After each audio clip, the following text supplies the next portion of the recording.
നമസ്കാരം, ഞാൻ ശ്രുതി. കഴിഞ്ഞ തവണ സ്വീറ്റ് മെലൺ കൊണ്ട് ഞാനൊരു ഷേക്ക് ഉണ്ടാക്കിയിട്ടുണ്ടായിരുന്നു. നിങ്ങളെല്ലാവരും ആ വീഡിയോ കണ്ടു കാണുമെന്ന് ഞാൻ വിചാരിക്കുന്നു. അപ്പോൾ ആ വീഡിയോയിൽ ഞാൻ പ്രത്യേകം പറഞ്ഞിട്ടുണ്ടായിരുന്നു, അടുത്തെൻ്റെ റെസിപ്പി എന്ന് പറഞ്ഞു കഴിഞ്ഞാൽ നിങ്ങൾ അധികം ട്രൈ ചെയ്യാത്ത ഒന്നാണെന്ന്. അപ്പോൾ ഇന്ന് ഞാൻ ആ വിഭവമായിട്ടാണ് വന്നിരിക്കുന്നത്. അതുണ്ടാക്കുന്നതിന് മുന്നേ ശ്രുതീസ് കുക്കറിയിലേക്ക് നിങ്ങൾക്ക് എല്ലാവർക്കും സ്വാഗതം. ഇന്ന് ഞാൻ നിങ്ങൾക്കായിട്ട് ഉണ്ടാക്കാൻ പോകുന്നത് തണ്ണിമത്തൻ കൊണ്ടൊരു ഉപ്പേരിയാണ്. നിങ്ങളെല്ലാവരും തണ്ണിമത്തൻ കഴിക്കാറുണ്ടായിരിക്കും, പക്ഷെ കഴിച്ചു കഴിഞ്ഞാൽ അതിൻ്റെ പുറം ഭാഗം നിങ്ങൾ കളയാറായിരിക്കും പതിവ്. പക്ഷേ ഇനി അങ്ങനെ കളയണ്ട. അത് വെച്ചിട്ട് നമുക്ക് സിമ്പിളായിട്ടും ടേസ്റ്റി ആയിട്ടുള്ള ഒരു ഉപ്പേരി ഉണ്ടാക്കിയെടുക്കാം. ഉപ്പേരി എന്ന് പറഞ്ഞാൽ ചിലർക്കെങ്കിലും മനസ്സിലായിട്ടുണ്ടാവില്ല. ഞാൻ തൃശ്ശൂർ സ്റ്റൈലിൽ ഉപ്പേരി എന്ന് പറഞ്ഞു എന്നുള്ളൂ. നിങ്ങളവിടെ ചിലപ്പോൾ തോരന്നോ അല്ലെങ്കിൽ മെഴുക്ക് പറ്റിയെന്നോ അല്ലെങ്കിൽ ഒലത്തെന്നോ ഒക്കെ ആയിരിക്കും പറയുന്നുണ്ടാവുക. അപ്പോൾ നമുക്ക് തണ്ണിമത്തൻ ഉപ്പേരി എങ്ങനെ ഉണ്ടാക്കാമെന്ന് നോക്കാം. അതിനായിട്ട് ഞാൻ തണ്ണിമത്തൻ കഴിച്ചതിന് ശേഷം അതിൻ്റെ പുറം ഭാഗം എടുത്തു വെച്ചിട്ടുണ്ട്. ഇനി പുറം ഭാഗത്ത് കാണുന്ന ഈ പച്ചത്തൊലി നന്നായി ചെത്തി മാറ്റണം.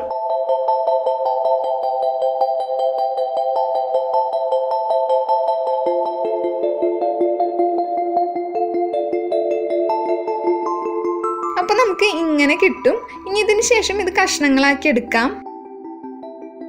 അങ്ങനെ ഞാൻ തണ്ണിമത്തൻ്റെ പുറം ഭാഗം ചെറിയ കഷ്ണങ്ങളാക്കിയിട്ട് ഇപ്പോൾ ഇവിടെ നുറുക്കി വെച്ചിട്ടുണ്ട്. ചെറിയ കഷ്ണങ്ങളാണ് കൂടുതൽ ടേസ്റ്റ് എനിക്ക് തോന്നിയിട്ടുള്ളത്. അതുകൊണ്ടാണ് ഞാൻ കുഞ്ഞു കഷ്ണങ്ങളാക്കിയിട്ട് അരിഞ്ഞു വെച്ചിരിക്കുന്നത്. ഇനി കഷ്ണങ്ങൾ നമുക്ക് വേവിച്ചെടുക്കണം. അതിനായിട്ട് ഞാനിന്നിവിടെ ഒരു മൺചട്ടിയാണ് എടുത്തിരിക്കുന്നത്.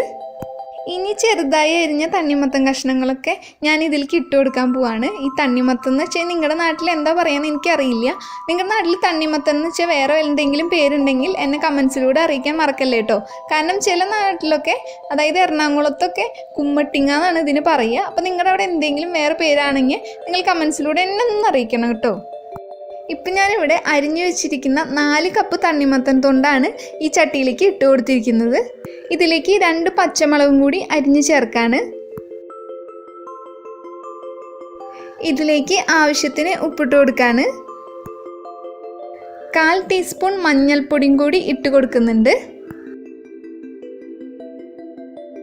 തണ്ണിമത്തൻ്റെ ഈ തൊണ്ട് വേവാനായിട്ട് ഞാൻ 1/2 കപ്പ് വെള്ളം കൂടി ഒഴിച്ചു കൊടുത്തിട്ടുണ്ട്. ഇനി ഇത് നന്നായിട്ട് മിക്സ് ചെയ്തിട്ട് ഗ്യാസ് ഓൺ ചെയ്ത് ഇതൊന്ന് വേവാനായിട്ട് അനുവദിക്കാം. ഞാൻ അടച്ചു വെച്ചിരിക്കുകയാണ് പെട്ടെന്ന് വേവാനായിട്ട്. ഈ സമയം ഞാനൊരു കുക്കറിലേക്ക് ഈ ഉപ്പേരിയിലേക്ക് ആവശ്യമായിട്ടുള്ള പരിപ്പും കൂടി വേവിച്ചെടുക്കുകയാണ്. അപ്പോൾ അപ്പുറത്തെ സൈഡിൽ ഇതൊന്ന് വെന്തോട്ടെ. ആ സമയം നമുക്ക് പരിപ്പ് കുക്കറിലൊന്ന് പെട്ടെന്ന് വേവിച്ചെടുക്കാം. ഈ ഉപ്പേരിയിലേക്ക് ഒരു 1/2 കപ്പ് പരിപ്പ് മതിയാവും. ഞാനിപ്പോൾ കൂടുതൽ പരിപ്പ് എടുത്തത് എന്താണെന്ന് വെച്ച് കഴിഞ്ഞാൽ ഇന്ന് ഉച്ചയ്ക്ക് ഞങ്ങൾക്ക് പരിപ്പ് കറിയാണ്. അപ്പോൾ ഒരുമിച്ച് വേവിച്ചെടുക്കുകയാണ്. ഇവിടെ ഞാൻ എടുത്തിരിക്കുന്നത് പീസ് പരിപ്പാണ്. നിങ്ങൾക്ക് വേണമെങ്കിൽ തൂരപ്പരിപ്പൊക്കെ എടുക്കാം. പരിപ്പ് മുങ്ങിക്കിടക്കണ വിധത്തിൽ ഞാൻ വെള്ളം ഒഴിച്ച് കൊടുത്തിട്ടുണ്ട്. ഇനി ഇതിലേക്ക് ഞാൻ കുറച്ച് ഉപ്പും കൂടി ചേർത്ത് കൊടുക്കുകയാണ്.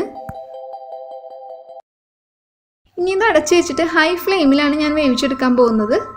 ഹൈ ഫ്ലെയിമിൽ 2 വിസിൽ അടിച്ചാൽ മതിയാവും.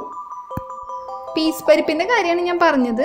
തൂരപ്പരിപ്പാണെങ്കിൽ 1 വിസിൽ അടിച്ചിട്ട് ആ വിസിൽ പെട്ടെന്ന് തന്നെ കളഞ്ഞിട്ട് എടുക്കുന്നതായിരിക്കും നല്ലത്. ഉടഞ്ഞു പോവാതെ നമുക്ക് കിട്ടണം.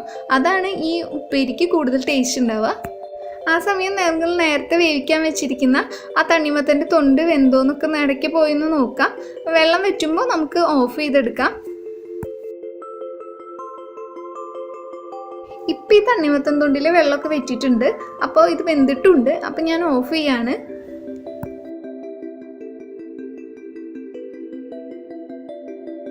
ആ സമയം പീസ് പരിപ്പ് വേവാൻ വെച്ചിരുന്നത് 2 വിസിൽ അടിച്ചിട്ടുണ്ട്. അപ്പോൾ പരിപ്പും വെന്തിട്ടുണ്ടായിരിക്കും. ഇനി കുക്കർ മാറ്റിയതിന് ശേഷം ഉപ്പേരി നമുക്ക് കാച്ചാനായിട്ട് തുടങ്ങാം. അതിനായിട്ട് ഞാനിവിടെ ഒരു ഫ്രൈങ് പാൻ എടുത്തിട്ടുണ്ട്. പാത്രം നന്നായി ചൂടായതിന് ശേഷം നമുക്ക് ഇതിലേക്ക് ഇനി ഓയിൽ ഒഴിച്ചു കൊടുക്കാം. ഞാനിപ്പോൾ ഇവിടെ 3 ടീസ്പൂൺ ഓയിലാണ് എടുത്തിരിക്കുന്നത്. ഈ ഉപ്പേരി കാച്ചാനായിട്ട് ഞാനിവിടെ എടുത്തിരിക്കുന്നത് ഒരു സവാള, 4 വെളുത്തുള്ളി, 2 തണ്ട് കറിവേപ്പില. സവാളയും വെളുത്തുള്ളിയും ചെറുതായിട്ട് അരിഞ്ഞു വെച്ചിട്ടുണ്ട്. ഓയിൽ ചൂടാവുമ്പോൾ നമുക്ക് 1 ടീസ്പൂൺ കടുക് ഇട്ടിട്ട് പൊട്ടിച്ചെടുക്കാം. കടുക് നന്നായി പൊട്ടണം. അതിനുശേഷമാണ് മറ്റ് ഇൻഗ്രീഡിയൻസ് ഒക്കെ ഇടേണ്ടത്. കടുക് നന്നായി പൊട്ടിക്കഴിഞ്ഞിട്ടുണ്ട്. ഇനി ഇതിലേക്ക് ഞാൻ എടുത്തു വെച്ചിരിക്കുന്ന കറിവേപ്പില, വെളുത്തുള്ളി, പിന്നെ സവാള ഒക്കെ ഇട്ട് കൊടുത്ത് നന്നായി മൂപ്പിച്ചെടുക്കാൻ പോവാണ്.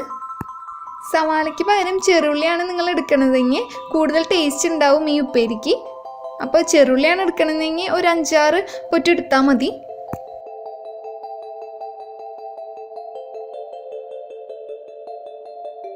ഇതൊന്ന് ഗോൾഡൻ ബ്രൗൺ നിറമാകുന്നത് വരെ, അതായത് ഈ സവാളയൊക്കെ നന്നായി ഒന്ന് മൂത്ത് വരുന്നത് വരെ നമുക്ക് നന്നായിട്ട് വഴറ്റി കൊടുക്കാം. ഇപ്പം സവാളയൊക്കെ നന്നായിട്ട് മൂത്ത് വന്നിട്ടുണ്ട്. ഈ ഒരു കളർ ആവണം. ഇതിലേക്ക് ഞാനിനി ഒരു 1/4 ടീസ്പൂൺ മുളക് പൊടി ചേർക്കാണ്. ഈ സമയം മുളക് പൊടി കരിഞ്ഞു പോവാതിരിക്കാനായിട്ട് ശ്രദ്ധിക്കണം. അപ്പോൾ ഈ സമയത്ത് ഒന്നില്ലെങ്കിൽ ലോ ഫ്ലെയിമിൽ വെക്കാം, അല്ലെങ്കിൽ നിങ്ങൾക്ക് ഇതൊന്ന് ജസ്റ്റ് ഒന്ന് ഉയർത്തി പിടിച്ചതിന് ശേഷം മുളകൊന്ന് ഇളക്കിയെടുക്കാം. ഇപ്പം മുളക് പൊടി നന്നായിട്ട് മൂത്ത ഒരു മണം വന്നിട്ടുണ്ട്. ഞാൻ ഇതിലേക്ക് ഒരു 1/4 കപ്പ് നാളികേരം ചിരകിയത് ഇട്ട് കൊടുക്കുകയാണ്. പാചകത്തിൽ തുടക്കക്കാരായിട്ടുള്ളവർക്ക് വേണ്ടിയിട്ടാണ് ഞാൻ ഇത്രയും ഡീറ്റെയിൽ ആയിട്ട് ഇങ്ങനെ പറയുന്നത്. പാചകത്തിൽ എക്സ്പേർട്ട് ആയിട്ടുള്ളവർ ഇതൊക്കെ ഒന്ന് സ്കിപ്പ് ചെയ്തോളൂ. ഈ ഒരു മുളകിൻ്റെ കണക്കനുസരിച്ചിട്ട് ആവശ്യത്തിന് എരിവ് ഉണ്ടാവുള്ളൂ. നിങ്ങൾക്ക് മുളകൊക്കെ നല്ല താല്പര്യമുള്ളവരാണ്, എരിവൊക്കെ കൂടുതൽ വേണമെന്ന് വെച്ചാൽ കൂടുതൽ ചേർക്കാം. ഉപ്പും മുളകൊക്കെ നിങ്ങളുടെ ഇഷ്ടത്തിനനുസരിച്ചിട്ട് ചേർത്താൽ മതി. നാളികേരം ഇട്ടതിന് ശേഷം 1/2 മിനിറ്റ് നന്നായി ഒന്ന് വഴറ്റിയെടുക്കാം. അതിനുശേഷം ഇതിലേക്ക് വേവിച്ച് വെച്ച് പരിപ്പ് ഇട്ട് കൊടുത്തിട്ട് നന്നായി ഒന്ന് ഇളക്കിയെടുക്കാം. ഇനി 1 മിനിറ്റ് ഇത് നന്നായി ഒന്ന് വഴറ്റണം. അതിനുശേഷം ഞാൻ തണ്ണിമത്തൻ്റെ തൊണ്ട് വേവിച്ചത് ഇട്ട് കൊടുക്കുകയാണ്.